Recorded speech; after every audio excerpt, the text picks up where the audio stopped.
Dans cette séquence spéciale jambes, on va chercher comme d'habitude un bon équilibre entre force et souplesse, seul moyen de garantir des articulations et des muscles en bonne santé.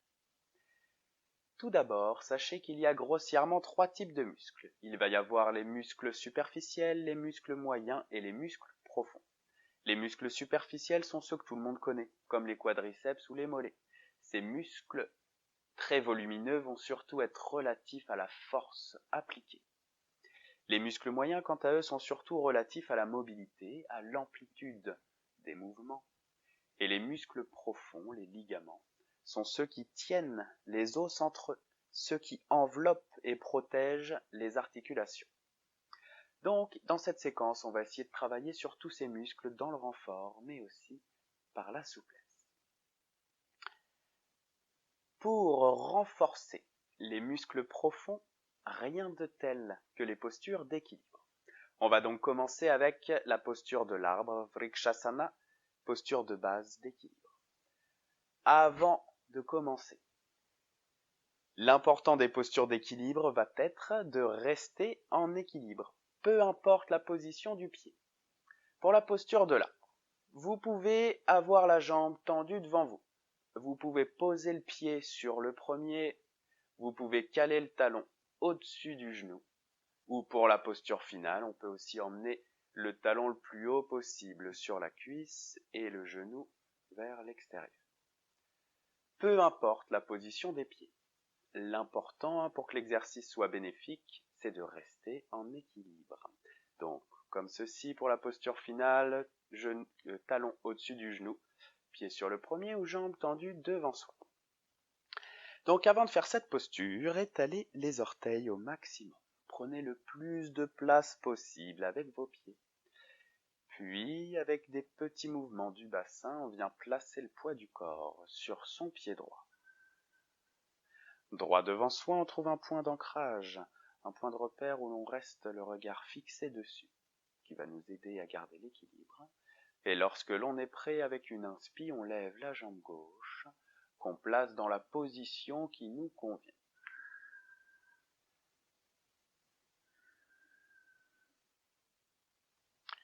Et ici, on observe. C'est flagrant pour tout le monde, la cheville bouge dans tous les sens. On est ici en train de stimuler les muscles stabilisateurs, donc tous ces petits muscles profonds qui enveloppent et protègent la cheville. La position des mains, ça va être du détail, mais si vous êtes vraiment confortable, vous pouvez placer les mains en position prière.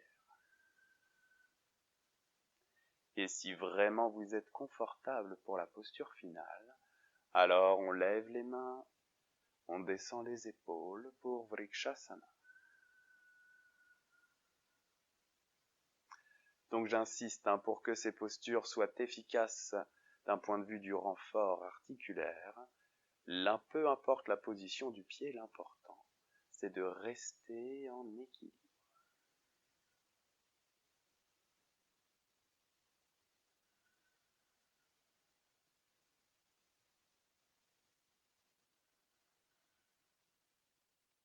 Peut-être que vous avez les orteils complètement crispés, ça peut apporter très vite des crampes. Donc essayez de relâcher les orteils. Surtout qu'ils peuvent avoir cette capacité à nous aider à retrouver l'équilibre. S'ils sont tout crispés dès le départ, ils vont perdre cette capacité. Donc essayez de relâcher les orteils. Bien, et maintenant qu'on est resté aussi longtemps en posture, avec une expiration, on essaie d'atterrir avec contrôle.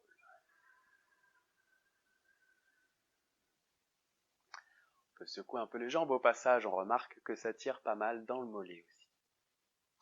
On passe maintenant à la jambe suivante. À nouveau, on étale les orteils. Droit devant soi, on se trouve un point d'ancrage, puis on déplace le poids du corps sur son pied gauche maintenant. Et lorsque l'on est prêt avec une inspi, on lève la jambe droite qu'on place dans la position qui nous convient.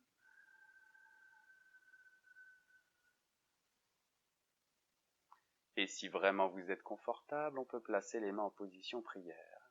Et si vous êtes toujours très confortable, alors peut-être que l'on peut placer les bras, mais j'insiste, c'est du détail. L'important étant de rester en équilibre. Donc faites à votre niveau. Donc si vous êtes habitué aux postures d'équilibre, sachez que ce que l'on recherche dans ces postures, c'est l'équilibre parfait. Lorsque l'on recherche l'équilibre parfait, on va alors développer sa concentration. Et l'équilibre parfait sera trouvé justement à partir du moment où la cheville ne bougera plus, où la cheville sera parfaitement stable. Alors ici, on développera considérablement sa concentration.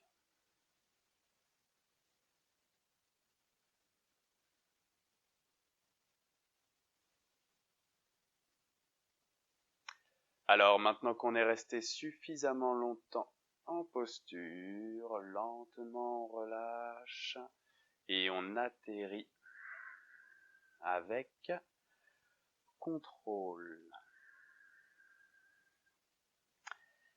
Bien, donc maintenant passons aux postures guerriers. On va voir ici plusieurs variantes.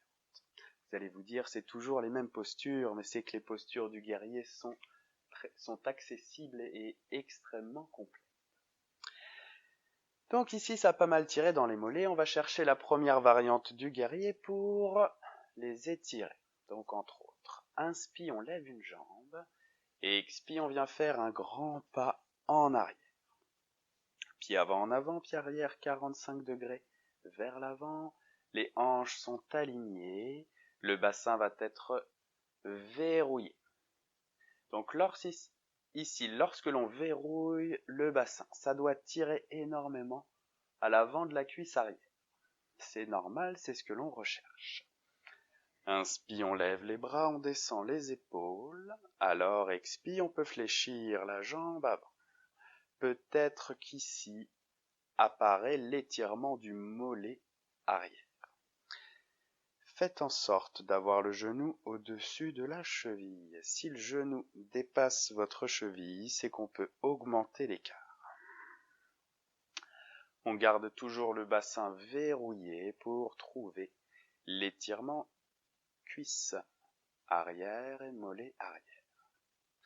Donc je disais, ces postures sont extrêmement complètes. Pendant que la jambe avant se renforce, la jambe arrière s'étire.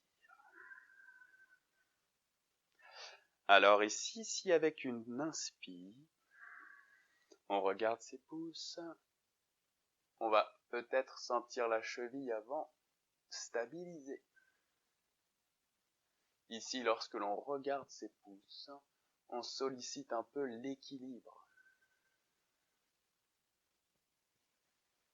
Ce qui rend alors ces postures extrêmement complètes, qui travaillent non seulement les gros muscles, mais aussi les muscles profonds.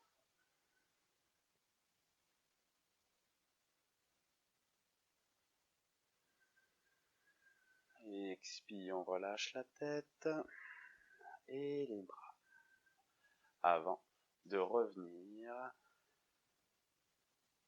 en posture initiale. On peut alors enchaîner avec la deuxième jambe. Donc inspire, on lève l'autre jambe et expire, un grand pas en arrière. Pied avant en avant, pied arrière 45 degrés vers l'avant, hanche alignée, bassin verrouillé, on trouve l'étirement de la cuisse arrière, bras avec les épaules basses avant de fléchir la jambe avant où apparaît peut-être l'étirement du mollet arrière.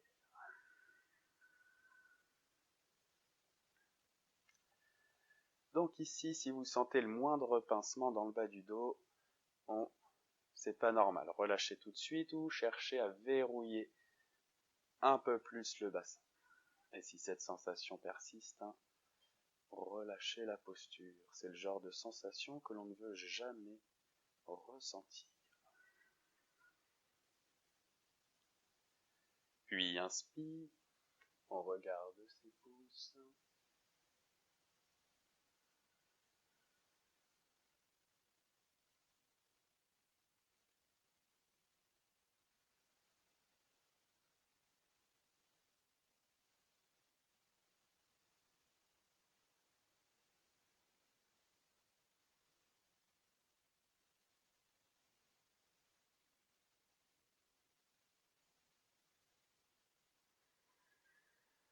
Puis expire, on relâche la tête et les bras avant de revenir en posture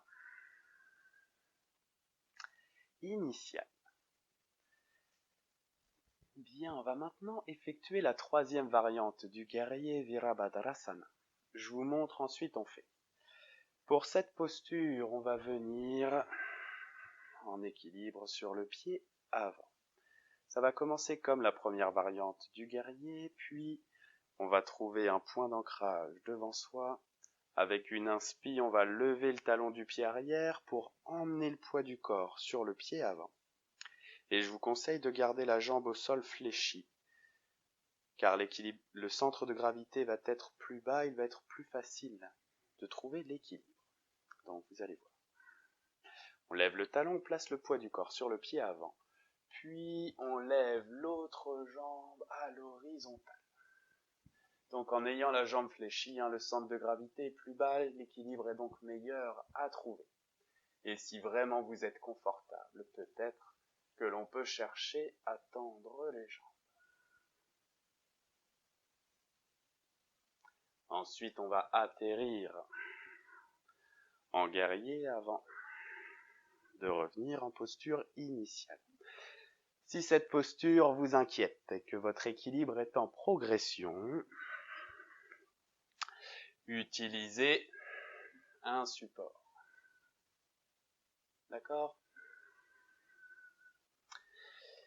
Bien, donc maintenant c'est parti. Posture du guerrier. Inspire, on lève une jambe, expire, un grand pas en arrière.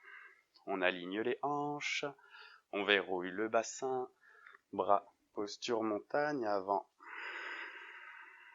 de fléchir la jambe avant.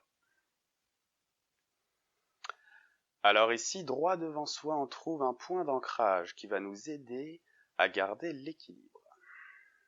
Et lorsque l'on est prêt, inspire, on lève le talon arrière, prenez le temps de placer le poids du corps sur le pied avant.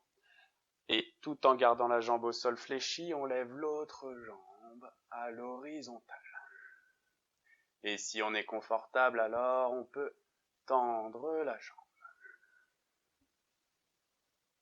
Ici, on n'oublie pas de respirer. En général, lorsque l'on effectue un exercice difficile, on a tendance à se mettre en apnée, ce qui va juste empirer la chose. Puis on prend une profonde inspire et expire. On essaie d'atterrir avec contrôle dans la posture du guerrier. Et prochaine expire. Posture initiale. Et on enchaîne, jambe suivante. Inspire, on lève l'autre jambe, expire, un grand pas en arrière. On vérifie la position des pieds, alignement, verrou des hanches. Avant de fléchir la jambe avant. Et lorsque l'on est prêt, droit devant soi, on trouve un point d'ancrage. Avec une inspire, on lève le talon du pied arrière, on place le poids du corps sur la jambe avant, et tout en gardant la jambe avant fléchie, on vient monter la jambe arrière à l'horizontale. Et si on est confortable, alors peut-être que l'on peut tendre la jambe.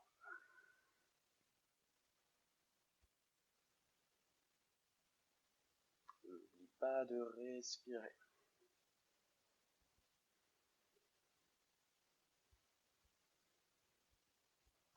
Puis expire. On atterrit avec contrôle. Avant de relâcher. Bien, donc on va terminer avec quelques postures au sol pour chercher des étirements des muscles profonds, des étirements articulaires.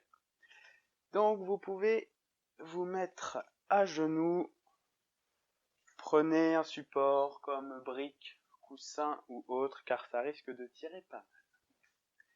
Ayez les talons écartés car on va chercher à s'asseoir entre ces talons.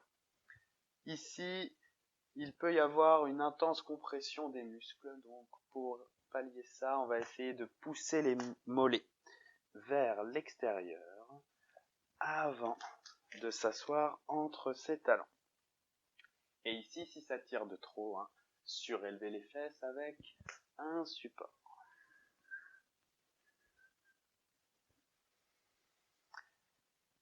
Les sensations ici peuvent paraître étranges, car on est très peu habitué à avoir ce genre d'étirement des muscles profonds. Donc écoutez-vous avant tout, l'idée c'est pas de souffrir non plus, mais progressivement on arrivera à faire la différence entre une douleur et un muscle qui s'étire. Ici, normalement, il n'y a que des muscles, des articulations qui s'étirent. Ça peut tirer au niveau des chevilles, ça peut tirer au niveau des genoux ou au niveau des hanches.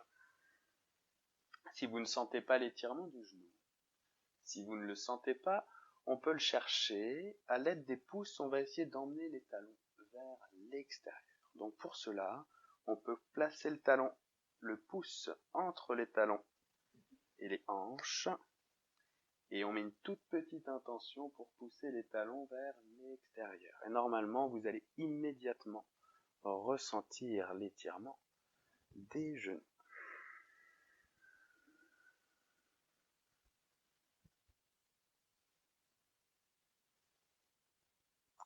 Alors peut-être que l'on va pouvoir effectuer une variante de cette posture, Supta Virasana, la posture du héros allongé.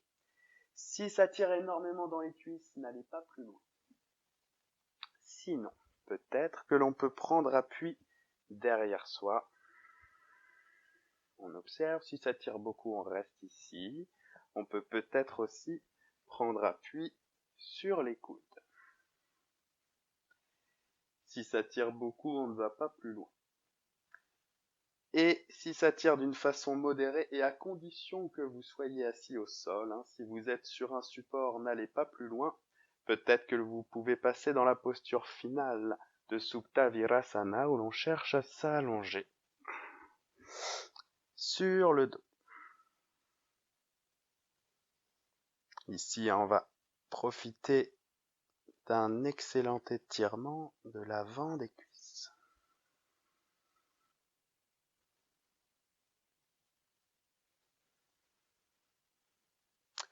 Puis, lentement, on redresse. Et pour rééquilibrer ces postures où le genou est en flexion complète, la cheville est en extension complète, on va effectuer un mouvement complètement inverse dans la posture du chien tête en bas. Donc posture table, on ajuste la distance, poignets sous les épaules, genoux sous les hanches, on plante les orteils, expire. On pousse les fesses en arrière, puis on cherche à tendre les jambes. Donc pour ici, si exceptionnellement vous perdez l'alignement des bras et du dos, ça n'a pas d'importance ici. Car ce que l'on cherche, c'est rééquilibrer les genoux avec une extension complète et les chevilles avec une flexion complète. Donc pour cela, jambes tendues.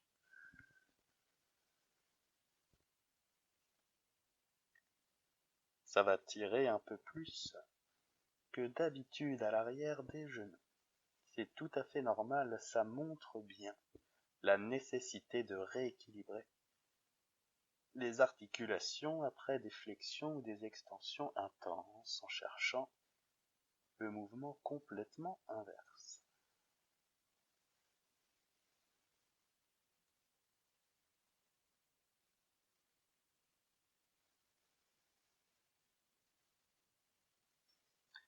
Puis on relâche, genoux au sol. Et on va compléter l'étirement de ces articulations avec une autre variante de Virasana, où ici on emmène les orteils vers l'extérieur. Donc on écarte les talons un petit peu plus, orteil vers l'extérieur. Prenez un support si besoin et là aussi, on va chercher à s'asseoir entre ses talons. Donc ici, on va compléter l'étirement au niveau des chevilles, des genoux et aussi des hanches. Donc pourquoi est-il si important d'étirer les articulations? C'est pour les protéger. Si les petits muscles sont très tendus, ils vont perdre leur capacité élastique. Et si on a un mouvement un peu trop violent, comme par exemple lorsqu'on se tord la cheville, le muscle trop tendu ne pourra pas amortir le choc et va finir par rompre, créant des problèmes type entorse. D'où l'importance de chercher à la fois force et souplesse.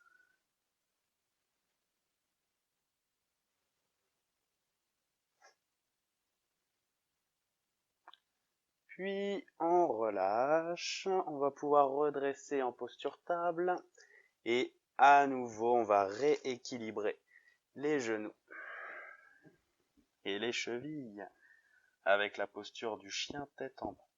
Pousse les fesses en arrière, puis on cherche à tendre les jambes. Et exceptionnellement, si on perd l'alignement des bras et du dos lorsque l'on tend les jambes, ce n'est pas grave.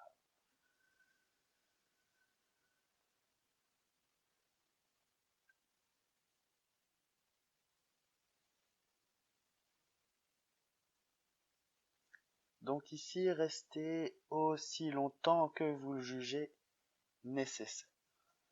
Normalement, ça fait du bien après les postures précédentes.